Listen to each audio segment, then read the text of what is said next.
2 minutes, everybody. 1 minute. 1 minute.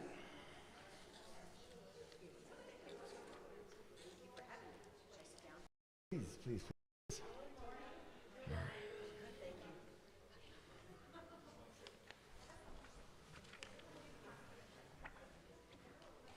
This is amazing. Yes. Oh my gosh. Let's see. Hobby, Atherton, Ingoma, water, Castle.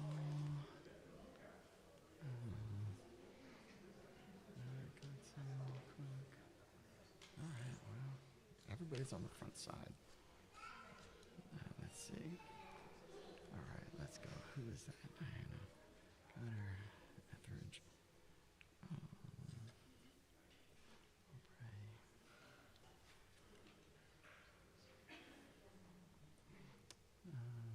Oh, yeah, no, talk amongst yourselves. That's fine.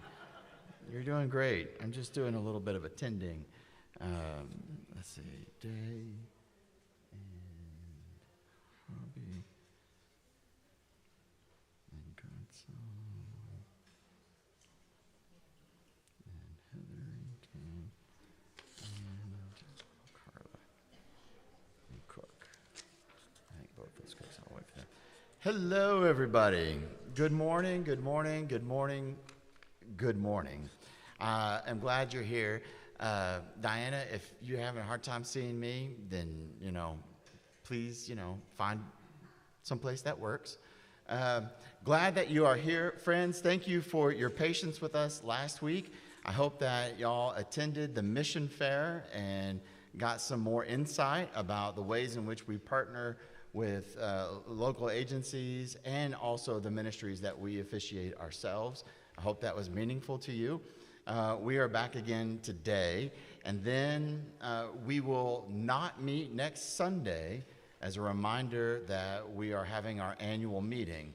So stay tuned for more details related to the annual meeting that will be coming forth. A reminder to those of you who have not attended this session yet or have only watched it online, just a reminder that we are broadcasting our time together on our YouTube channel, and so just be mindful of that there are folks who are at home, and you folks that are at home, do my best to be mindful that you're with us as well. I want to encourage you that if you are watching online, please send me an email and let me know that you did so that I can register your attendance.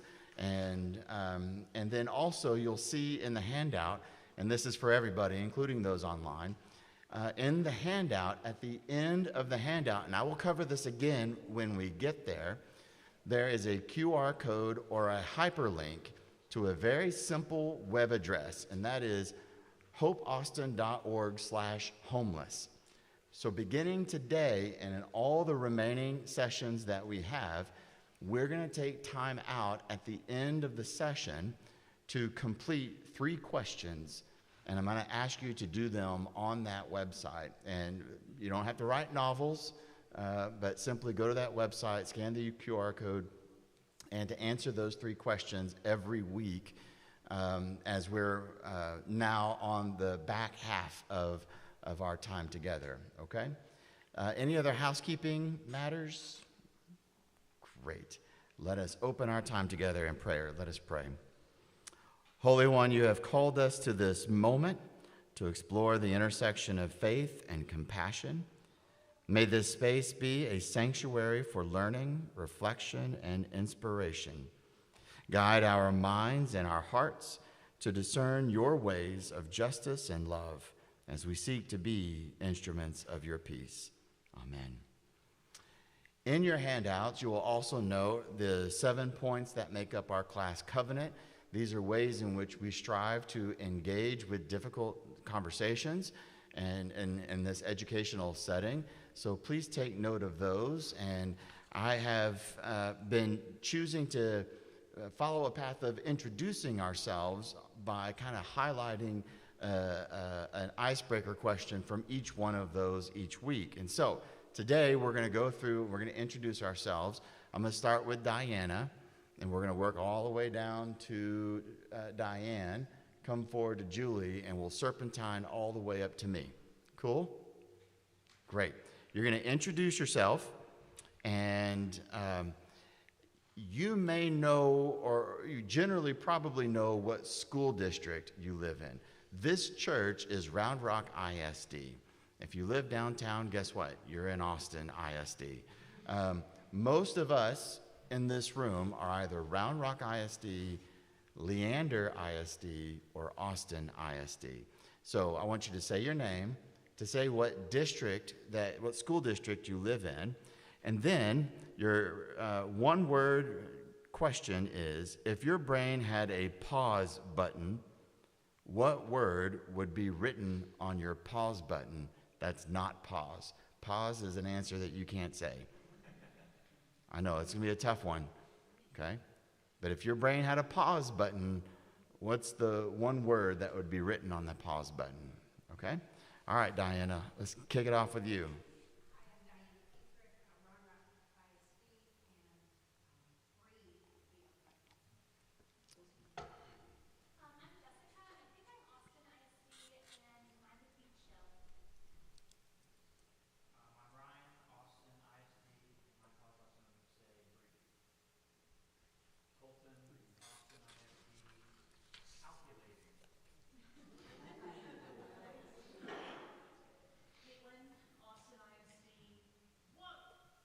Whoa, okay, good. Breathe, RRISD, pause. I'm sorry, breathe. We had to pause to remember that. Yes, I did. Emily, RISD, retired teacher, RISD. Think. Raven, Round Rock ISD, currently teaching at Virginia and Pearson Match, and I'm also a Virginia. Diane, Round Rock, and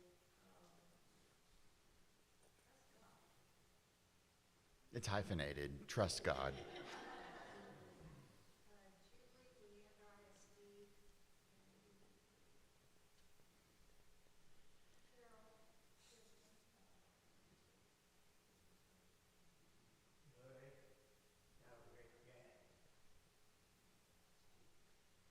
and Carol, I'll take no. That's okay. Carol Wada, Round Rock ISD, and Think. Joan, Leander, ISD, Breeze. Joe Leanders, ISD, and think.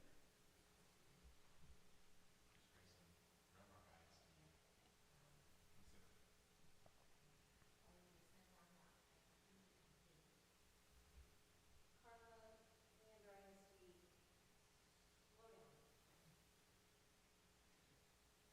John Walker, Red Rock Independent School District, fast forward. I think that's one word, hyphenated. Okay, fair enough. Clark Bainrush, Leander ISD, think. Joan Cook, Leander, ISD. Wait a minute. In Texas, that's all one word. It's all in word. Got it.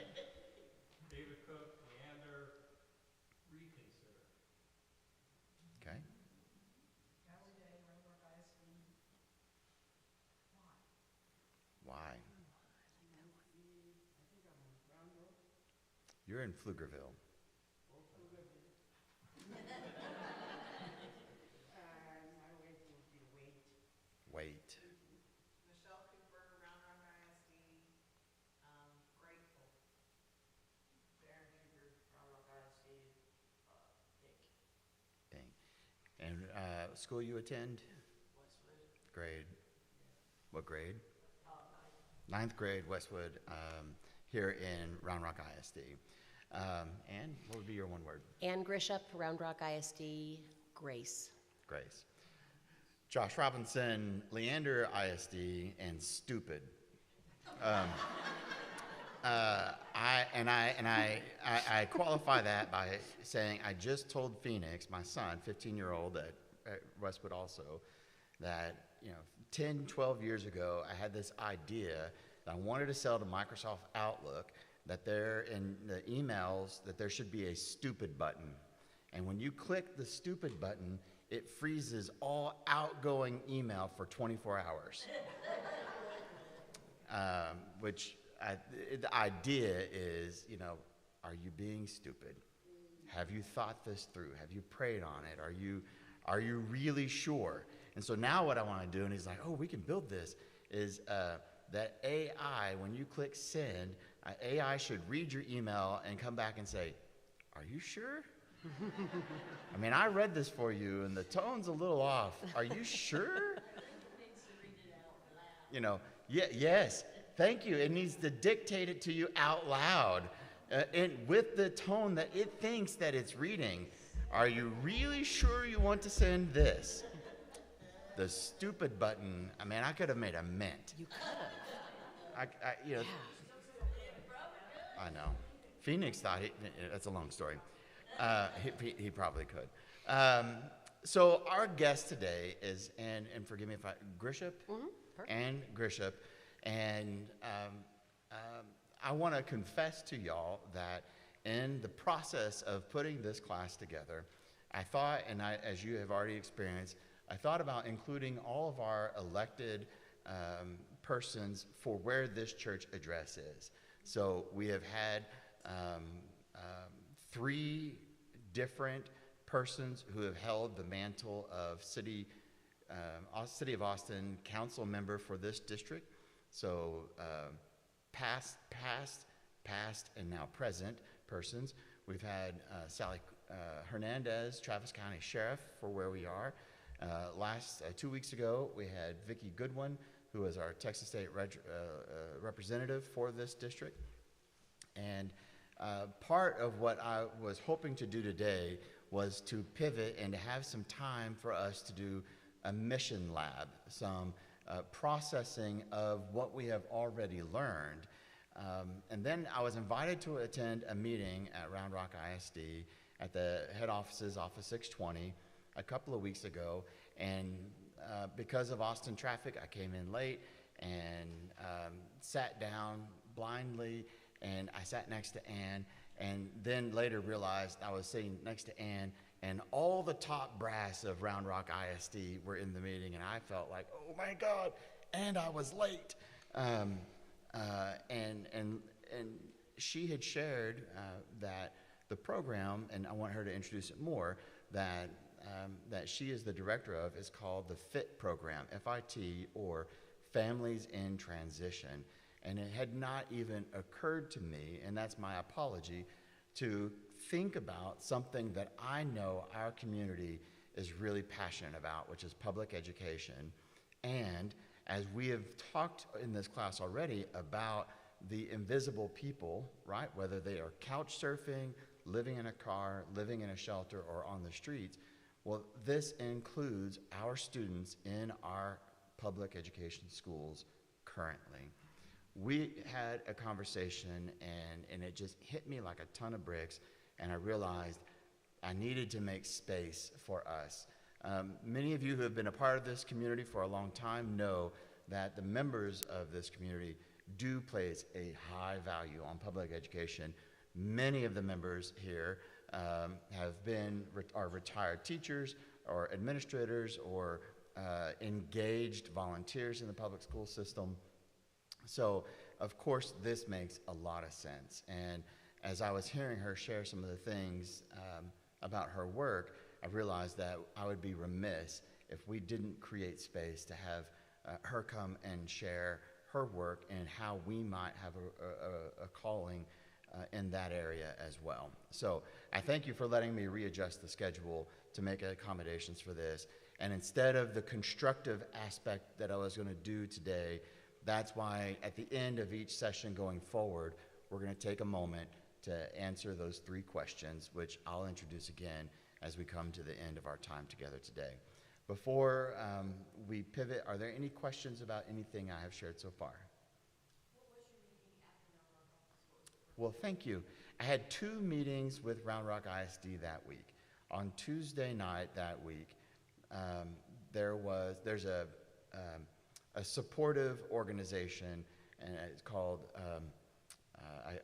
early access Round Rock, access education Round Rock ISD, and it's a para support organization, and they were hosting a listening session for students in Round Rock ISD who identify as trans, and it was a space for students and their families to share their stories, and it was an incredibly powerful, difficult hour and a half. And then 2 days later at that office, the one where I met Ann, that meeting is a new initiative of Round Rock ISD to build a robust faith leaders council or a faith leaders group.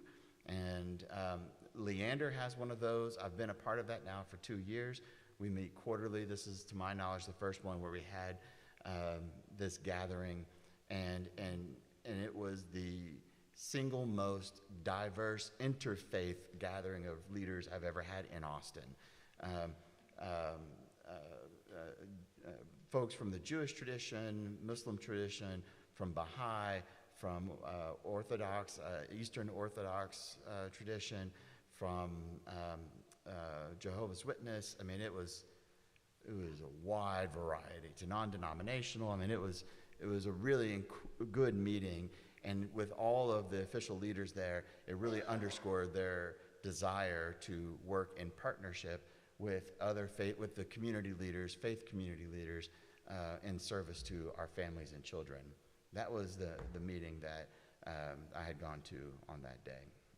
Cool. I want Ann to introduce herself and some of her role there, and then we'll go through some of the questions that we've all written together, and then we'll have time for you to ask some questions towards the end.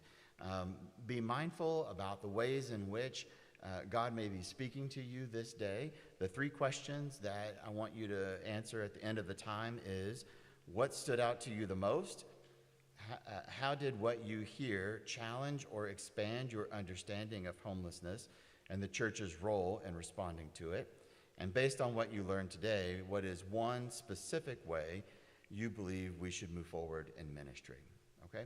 That's also building on the exercise we did in worship last weekend, which I have tallied those responses, and we'll be sharing those with y'all before too long. Okay? Friends, let's welcome Ann Grieshop to our community. And introduce yourself and how you came to be in the FiT program, and what is the FiT program. And on the FiT program website for Round Rock, and it's a hyphenated name, it's a law, and I can't remember the name of it. It's not something that I would recall. What is that, and why is that relevant? Because that you can find, I found you can find that on the Austin ISD page, the Leander ISD page. Those are the only 2 I went looking for. But so, how did you get to where you are? What is it, and then what is this law? Thank you so much for having me. I'm really, truly honored to be here. I think the work you all are doing is so important and so critical. And so I'm very blessed today to be among you all. My name is Ann Grieshop. I'm first and foremost a mom of 3, a wife of an amazing husband, and I was previously a middle school teacher. I did science and Spanish, and found myself leaning more and more toward federal programs. Federal programs are funded by the federal government, as is Families in Transition. Several decades ago, our government, two lawmakers, McKinney and Vento, came up with the very first federal legislation that guides the education of homeless youth. And they came out with this law. It became part of the Every Student Succeeds Act, and ever since then, every single school district in the country is required to have an AN, a McKinney-Vento liaison.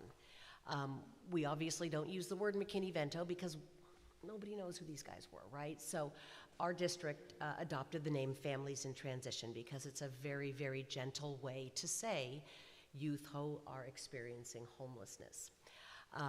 And so essentially our mission is academic based. It is my job, it is my mantra every single day when I go into the office to provide academic stability to students who are experiencing homelessness. In order to do that, though, we have to look after the entire student. We can't just say, we're gonna make your grades better, we're gonna make sure you get to school. We realize that if a child goes to school with an empty belly, or if a child doesn't have shoes that they're proud of or comfortable in, they're not gonna succeed in school. If they're not clean, if they don't have a toothbrush, they're not going to succeed in school because they're not gonna be able to think about that early literacy lesson or the calculus if they're in high school. And so we couple academic interventions with basic and emotional needs resources. And so it's this very robust goal that we have of taking care of our youth in the Round Rock ISD through academic support and basic needs support. We have a team of 5 of us. 2 of them are teachers who go into the school every day and work one-on-one with the kids. The one who is assigned to elementary actually ends up working a lot more with the parents than with the students, so we do a lot of family engagement. And then we've got 2 of us in the office who basically make sure that we're administering the federal law and taking care of all of the resource center that we have and making sure that our kiddos have everything they need. Right now, at last count on Friday, we have 960 students in Round Rock ISD who are experiencing homelessness. People tend to think of homelessness, and I know you all do not because you've been going through this class with Pastor Josh. People think, you know, freeway, interstate, overpass, and a tent underneath. Well, the federal definition of homelessness for students is very different, and it includes our couch surfers, our kids who go from home to home to home, families who are doubled up. I have 3 or 4, lots of families who are living, 3 or 4 families in a 1-bedroom apartment. We've got a whole bunch of families living in their cars. We have families living in transitional shelters, whether it's because of domestic violence, sexual abuse. So if you're in a transitional shelter, you are considered to be homeless. Kids abandoned in hospitals, yes, it happens, are considered to be homeless. And so we've got a big umbrella, and we use that definition, and we bring them in and we wrap them up and provide services for them. Out of the 960 that we have right now, about 110 of them are what we call unaccompanied youth, and those are our absolutely most vulnerable population. These are kids who are not in the custody of a legal parent or guardian. Are they runaways? I hate that word, runaways. Were they kicked out? Are the parents incarcerated? Are the parents hospitalized? Every single child has a different story, but we do find that those are our most vulnerable. We do have several in elementary school, but the majority of our unaccompanied youth are high schoolers, and they're living in their cars, and they're just surviving day to day, and it's my job to make sure they get to school, because school is a safe place. School is a place where we will feed them. And then if we wrap them into our program, we also make sure they have hygiene, and we have a washer and a dryer, and so we really work hard to take care of those students. We want them to have the exact same experience as every other child in the district. And so, like, I can guarantee you that there are kids in your classes. You look around every day when you go to class, and I know there's at least 1 or 2 in your classes that are experiencing homelessness. And so that is families in transition in a nutshell. So explain a little bit when you said that the children abandoned at hospital. I mean, that calls to mind an infant, but your primary services are kindergarten through 12th grade? Correct, yes. So you're saying that those children who may have been abandoned at the hospital, when they hit kindergarten is when you take them on, right? Right. They're not abandoned at the hospital as a kindergartner. As a kindergartner, no. Okay. It just depends. Sometimes you'll have a child that's in a hospital and the parent disappears. A lot of times it has to do with drug or alcohol abuse, and family's gone and child's sitting in the hospital, and so we wrap them in, we take them in. We work very closely with DFPS, the CPS. We also take care of kids in the foster care system. There are another 100 of those outside of our youth experiencing homelessness that are also wrapped up and cared for by federal law through our program. So that's it's the unaccompanied children, students, it's the families who are in transition, as well as an additional segment of those who are in foster care. Correct. Okay. The unaccompanied children, the unaccompanied students, and I want to be cautious to not just call them children. They're students in this program. You mentioned a few things. What seems to be some of the primary, or in your experience, what has been some of the primary reasons that you've witnessed for children who are in these unaccompanied status of life, these students? Probably the most common is a child that can't, for whatever reason, whether it's mental health stuff going on, drug or alcohol use, or just not getting along with their parents, but can't live within the rules of the family home. And so they are either asked to leave, and that's usually what happens, is they're kind of kicked out, or they just leave on their own accord sometimes. And so those are probably the most common. But we do have a lot of kids whose parents are incarcerated, and they go and they stay with an aunt for a little while, and then they make the aunt mad, and so then they bounce over to somebody else, a family friend's house, and these kids and they're really hard to keep track of. Really hard to keep track of. We try to get their cell number. We have found we've got a Google text line. Texting is the best way to get in touch with kids, in case you're wondering. And so we hang on to their phone, their cell numbers are golden to us, because that is our way of keeping track of them. And they just bounce, and they go from friend's house to boyfriend's house, girlfriend's house, and yeah, but that's probably the most common. They can't live at home, whether it's breaking the rules or they just can't be there. Yeah. And what about for the 960 students who are with a legal guardian of some sort, but are in this program, the transition program? What have you witnessed as been some of the root causes as to why they're in this transition time or homeless? Evictions, affordability housing, the cost of housing, the cost of living. I find that 99.9% of the families and the parents and the guardians that I speak with, they're trying to get jobs. They're trying to hang on to jobs. Some of them might have some disability issues. So it just, like I said, every child is different, and every family story is different. But they, for whatever reason, cannot maintain paying the rent, and they get evicted. And then, of course, once you're evicted, you've got that legal stamp on your record, and then it's almost impossible to secure housing again. It takes years and years and years. And so then these families will either double up with someone, live with a family or a friend while they're trying to get on their feet, or they'll go into a shelter or a transitional living center. And those are amazing. There are some crazy good transitional shelters and centers in the Austin region. There's just not enough beds. There just are not enough spaces for these families. I've had families, I just had a mom move in Friday to the Austin, it's run by the Salvation Army, but the Austin Women and Children's Shelter. Mm-hmm. She's been on that waiting list for months, and she calls every day. And I always tell her, be a squeaky wheel, call 3 times a day. And she finally was just able to get in, but because the waiting list is this long. And then once they get in there, they have actually social workers and counselors who work with them to get them on their feet again, to get them the training they need, work with them on the legal issues with the evictions. And so those families usually come out of those transitional shelters on a little bit better footing. Mm-hmm. But that's kind of part of the process. But I think a lack of affordable housing is huge. Yeah.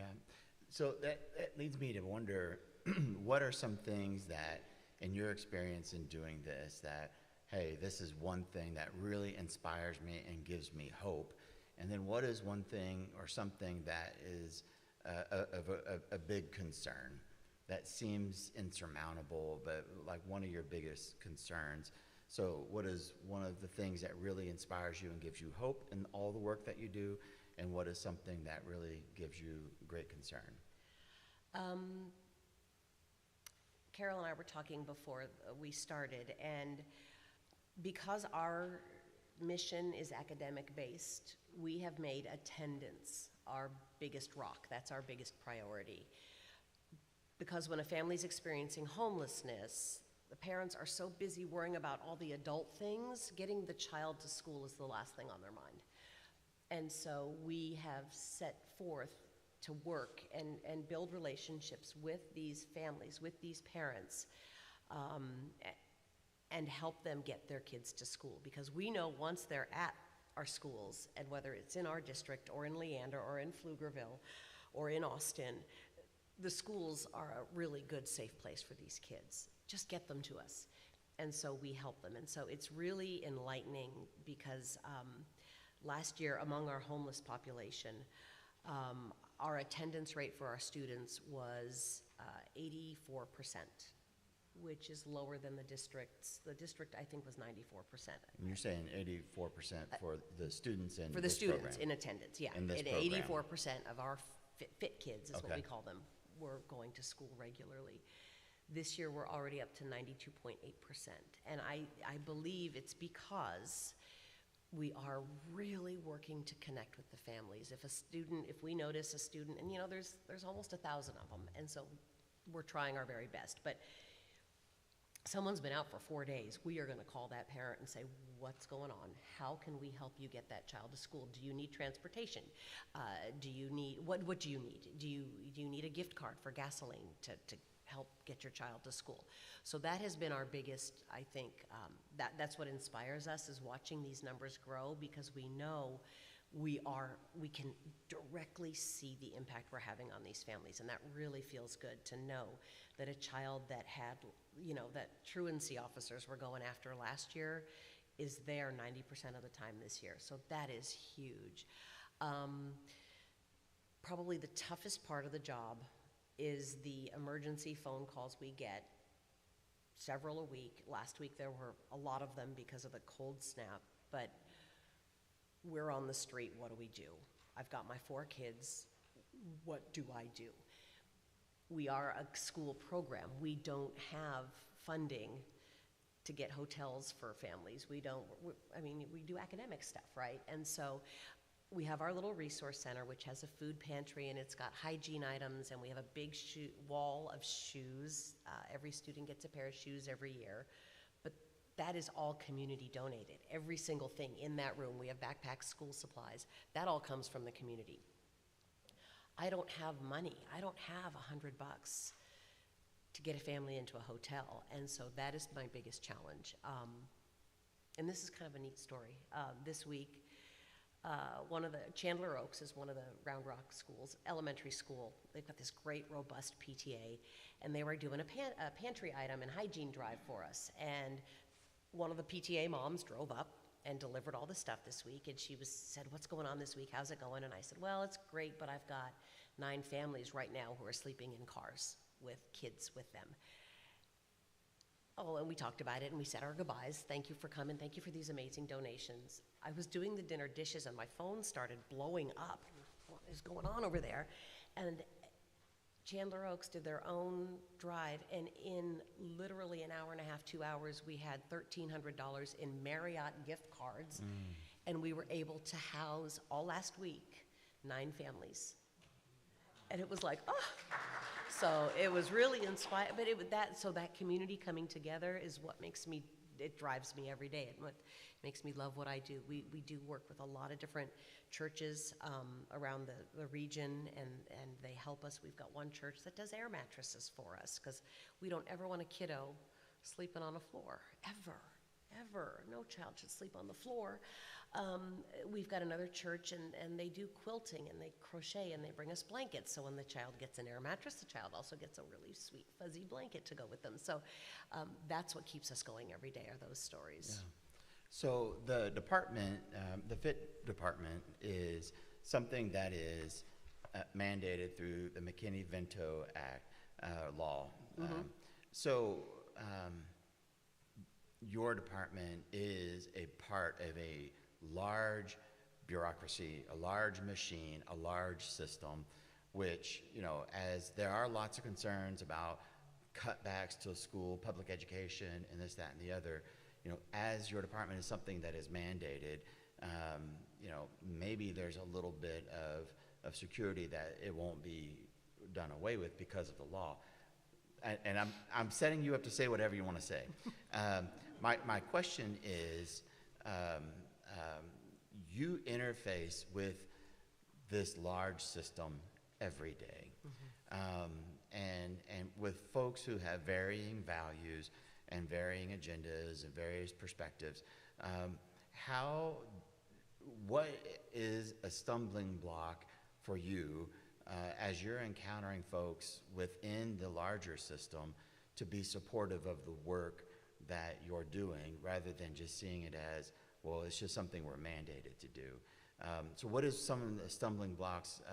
And I ask that because, you know, we wonder, you know, we're a church and we don't engage with larger bureaucratic systems very often, but what has helped you in that process to be successful, and also to overcome differing views, and then also anything and everything you want to say about school funding? She said, didn't you say that this is being recorded? Exactly. My boss is listening. No. And I mean that in a sense to whatever you feel comfortable. Thank you. But specifically for the FiT department. The environment is a little bit scary for us right now. Will McKinney-Vento be around? I can tell you factually, there was a senator last fall who introduced legislation from South Carolina, who introduced federal legislation to repeal McKinney-Vento. It went away because it didn't get anywhere, but there is that thought process that's out there. I believe that what's helped make the FiT program successful is our ability not just to communicate with our families, is our ability to communicate the needs to our district, our district families. I feel like probably about half of what I do is kind of PR work, in the sense that, not that I'm saying, hey, support us, you know, but just educating people that these kids are out there, these kids exist, these kids are living in their cars. And it was 20 degrees, and there was a child, a fourth grader, sleeping in a car, and I gave him as many blankets as I could. And that, I think, has helped us. Round Rock ISD is incredibly supportive of our program. Our federal budget this year, it was $111,000 the year before, 23-24. 24-25, it was cut down to $68,000. So we're running our 5-person department on that little amount of money. But because Round Rock ISD has been so supportive, they've pulled in other funding sources. The state compensatory education compensatory funding is helping pay for our 2 teachers who go out and work with the kids, because those kids are considered at risk, and so that funding covers that. So thankfully, because we talk about our kids, we tell our stories, I'll talk to anybody who will listen to me. There is a knowledge and an awareness, and I think that automatically opens up hearts and opens up compassion, and so we are very supported. And so that has helped us grow our program. So I feel we're in a really, really good spot. There are other school districts. Like I said, every school district has an AN, but not every school district has teachers on staff who can go meet with the kids. Not every school district has a resource center where the families can go. They basically have an AN who makes sure the kids are getting free nutrition, transportation if they need it, and probably the biggest benefit of being in our program that we were talking about earlier was when a child becomes homeless, while they're in our program, they can remain at the school that they were attending, because school stability is so important. And if your family is going from a cousin's house over here in Pflugerville, and then they're in Austin at an aunt's house, and then they're back up in Leander we keep them at Anderson Mill, or we keep them at Spicewood. And so that is a huge benefit, and I think everybody thankfully has seen that. But there are districts who, there's an Ann, and that's basically what she does, is make sure the kids stay at the school, receive the free nutrition, the breakfast and lunch, and get transportation. And that's because their districts don't support a program like FiT, like ours does. So again, very, very lucky, very blessed. Yeah. Let me ask you one more question, and then I want them to have some time to ask you questions as well. And this is going. I want you to answer the very question that I want you to ask, which is, what is the question in your line of work and all that you have done? What is the question that you wish people in the community would be asking, and then why? What's something that you wish that? In our first session, we spent some time developing these questions that I sent you, and you know, praying through it and discerning that. But we're also still trying to be in a posture of openness and discern what blind spots we as people in the community may have. What is a question that you wish folks would ask or would pay more attention to? The first thought that popped into my brain was, how can I help? How can we help? How can I, and I don't mean necessarily putting together a 2-hour drive to get $1,300 in Marriott gift cards. That's above and beyond and amazing. But how can I support a program like FiT? How can I use my voice and use my community to stand up for students who are experiencing homelessness, and to be vocal and to say, hey, these kids they're real, they exist, and they're doing really well under these programs, and to continue that support. So I think that's it. Well, great. That's a great question. How would we do that? What are avenues of on-ramps is what I like to call. What are some ways in which we could begin to explore how to answer that question? If there's ever any situation, if there's another senator who introduces a law to repeal McKinney-Vento, you all now know what McKinney-Vento is, and hopefully you see the importance of it and jump in and start making phone calls and pleas for support. I would love, if you're ever over by Round Rock administration, please stop by, come see us. We've got this little itty-bitty portable. We're over, we're separated from admin because we like it that way, because we want our families to feel comfortable and safe, and so our portable's over close to Nikki's Pizza. That's how I tell people how to get there. And come see what we're doing. We've got this portable classroom is essentially what we have, and that's where we run our resource center. And just to see the families coming in and out, we probably serve about 12 families a day, and they make appointments and they come in. And of course, we always do need things to support the resource center. Always, we need pantry items. Our pantry is small, itty bitty. We need hygiene items. We need shoes always. We don't do clothing because the Round Rock School District has a very robust PTA clothes closet. And so all of our students who need clothing, we send them there, and they get underwear and socks and 5 pair of pants and 5 shirts and a jacket and a hoodie and a heavy jacket. And but so I would just say to be our cheerleaders out there. Okay, good. And I'm going to pivot to y'all, and just by way, where's Carol? Carol has worked with us on our outreach committee for many years, and one of the things that has been an important value for our community is rallying items for the clothes closets. There are, if I remember correctly, 2 in the district. One is at Anderson Mill, and the other is at Voight. At where? Voight At Elementary. Voight.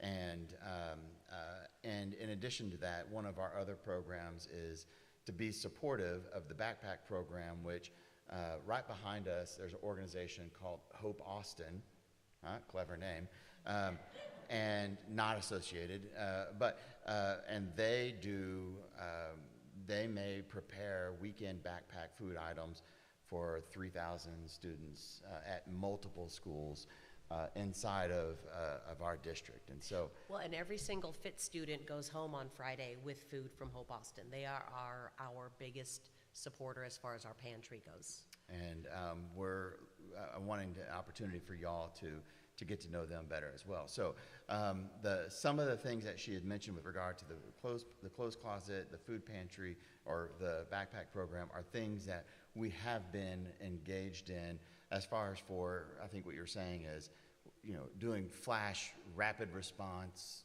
drives.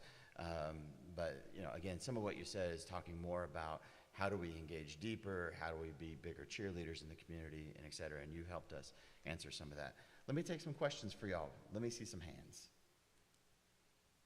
All right, Emily, then John. We'll start there. Go, go, go. Thanks for being here. Thank you. No, that's fine, but fill out that little question there later. Thank you. First, thank you to you and your staff for what you do. Really amazed. Thank you. I'm curious about particularly teens that are in the foster system that are about to age out.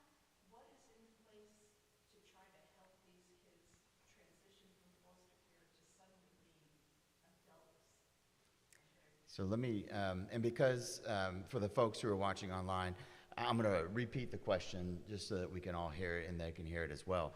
And Emily's question is, for the teens that are in the foster care program that is supervised by the FiT program, who are nearing the point of aging out, what are some of the resources available to help with that transition? Did I understand that correctly? Thank you. Great question, thank you. The state of Texas takes pretty good care of foster students. When they age out of the system, well, first of all, let me back up. Our program, part of the 2 teachers that go out and work with kids, the secondary teacher's biggest mission is post-secondary work, making sure our students are ready for the world. We do field trips to colleges, whether it's UT, Southwestern, Austin Community College, a beauty college, we do a technical college, and we open up the world of opportunity for them so that they're thinking beyond, working at Arby's is going to be great and you'll be independent, but can you really make it? No, but let's look at this. So we do that. We help our students with their FAFSAs, which open up any child who's been in the foster care system just by filling out a FAFSA automatically. First of all, they don't need to they could check a box and they don't need their parents' tax information at all once they're part of our program, which they can fill that out. And my gosh, Pell Grants, there's money to pay for housing while they're doing any sort of post-secondary work. There's money for education for post-secondary work. And we make sure every single one of those kiddos, their FAFSA is done, submitted, and they have that certification that they're good to go in the community. We also work with the housing authorities. They have vouchers for students who have aged out of foster care to provide low rent, if not free rent, apartments for kids who have aged out. And so we do a lot of, not just for our foster kids and not just kids aging out, but for all of our families. We're constantly connecting them with the community, always. I've got a 25-page resource guide that you need glasses, here's a place to go. You need a mental health services, this is the number I want you to call. And so we make sure that we equip them with everything that we can think of to make sure that they're good to go. Good. And we keep in touch with them, which that's not part of McKinney-Vento, but we can't help it. We love them, right? Yeah.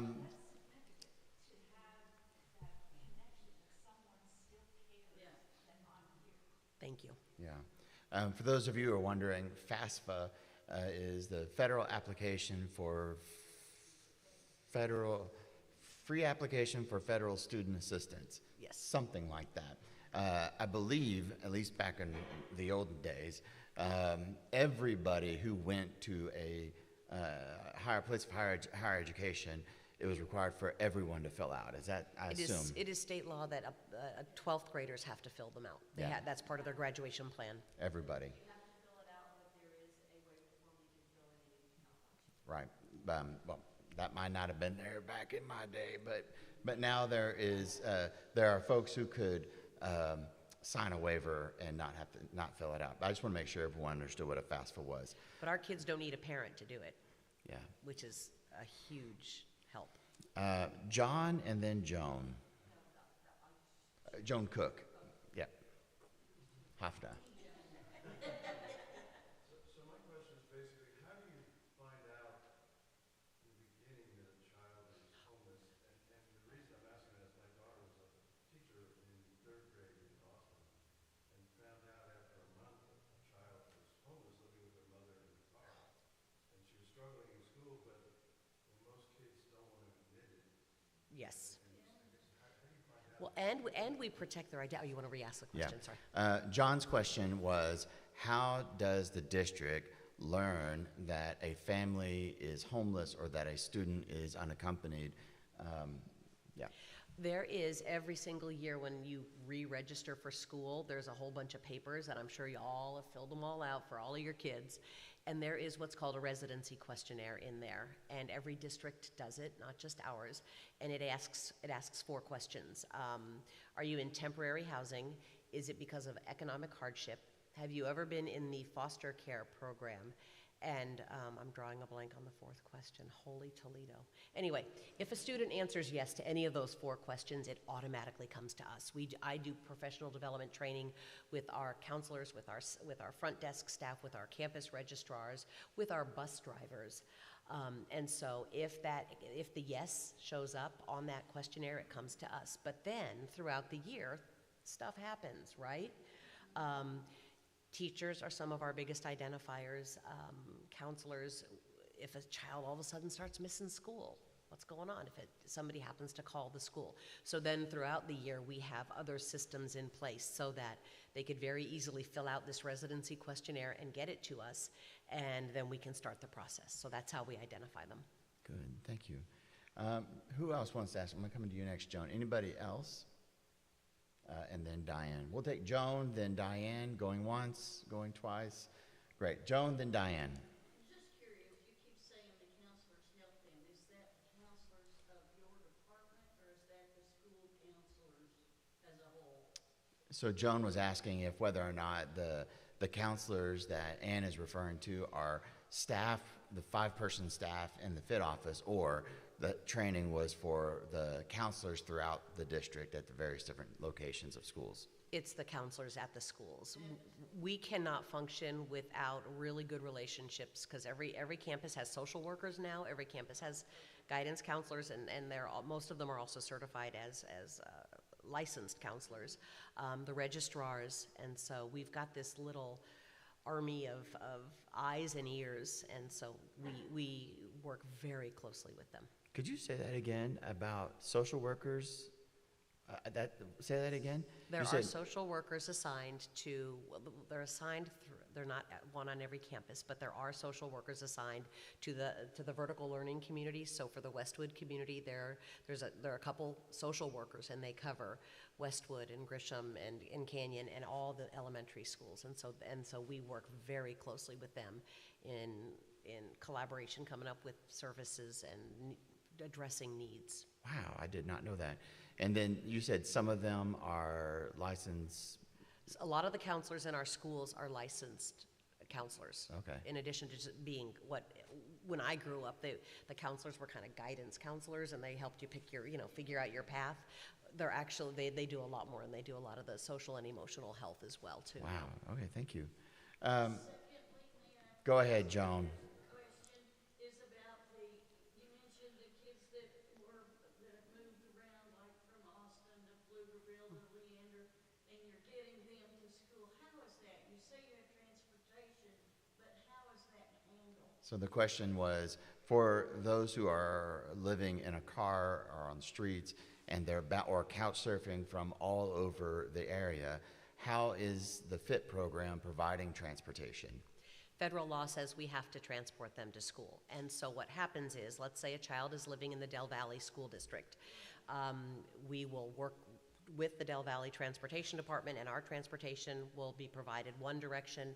The other district, by law, has to provide the other direction. So we team up, and there are bus routes all over this region, going to all the schools. It's quite an amazing system, and it's quite an amazing accomplishment by the transportation teams, but they get them to school. Wow, thank you. And someone that we had previously, this is about still transportation. Okay. Previously had said that, now I've lost my thought almost. But the bus drivers make certain that if there is a child that is living in a car, that's the first kid they pick up in the route. Is this just the FIT kids, or are they integrated with the other kids that are going to school in the same bus? Yeah. So the question is, yeah, we heard that sometimes there will be buses who will first on the bus route pick up the FIT students as a way to help preserve some of the dignity. Yes. And so what I understand your question is, those buses that are running and outside of the district, are those exclusively FIT, or do they come in with other students in the neighborhoods? If a family's doubled up and they're living at an address on Olson Street, the kids will get on an Olson Street bus and take them to Spicewood.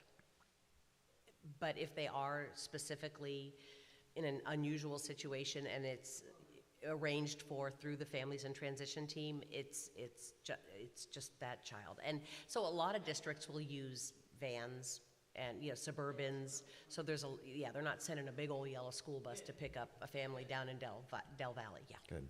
All right, last question, Diane Rogers. Well, it's interesting because my original question was about the transportation within other districts. But I had a secondary question,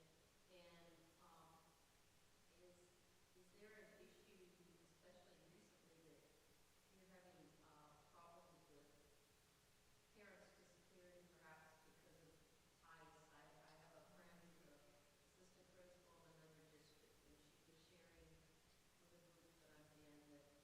I'm in that some of their children are being left in homeless situations because the parents are being taken, and apparently ICE can't come to the school to take the child, but they're having to find other people to care for these children that have lost their parents. Or is that something that we're dealing with here in the borough? So the question that Diane's asking, and see if this is a fair way of putting it, is for in our current climate where there are parents who are being detained by the ICE, the Immigration and Customs Enforcement, and leaving students in the district potentially abandoned or without parents, how does the FiT program interact or intersect with those students, and how does your department at large also interact with some of the other departments of the district to care for those students whose parents are going through those experiences? Is that something you can do? Okay, that's fine. No, well, I officially from the district, all these questions have to go through our communications department. But I can tell you as a citizen, as a resident of Round Rock, we are seeing this happening.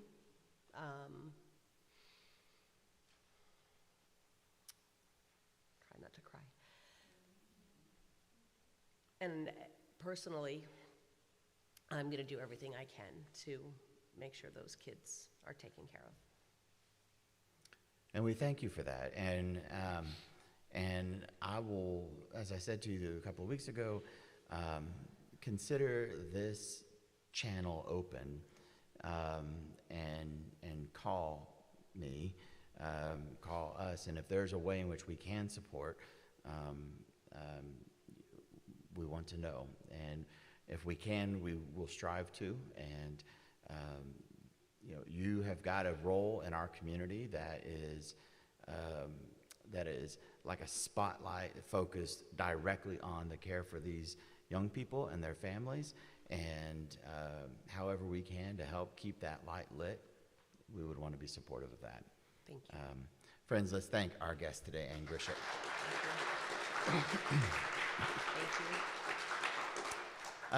I want, before we do, I'm going to do the closing prayer.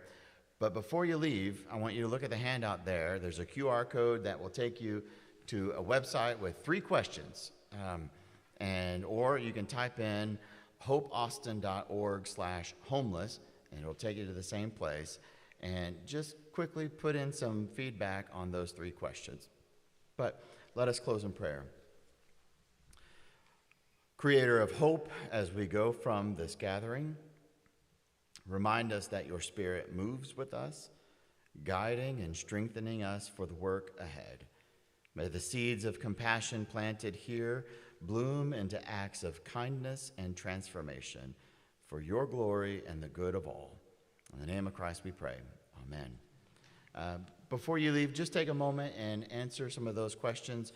We're grateful for that. And if you're online, don't forget to email me that you are here so I can have you for attendance. But then also take some time and to answer those 3 questions as well. Thank you, everybody. I'm gonna go put up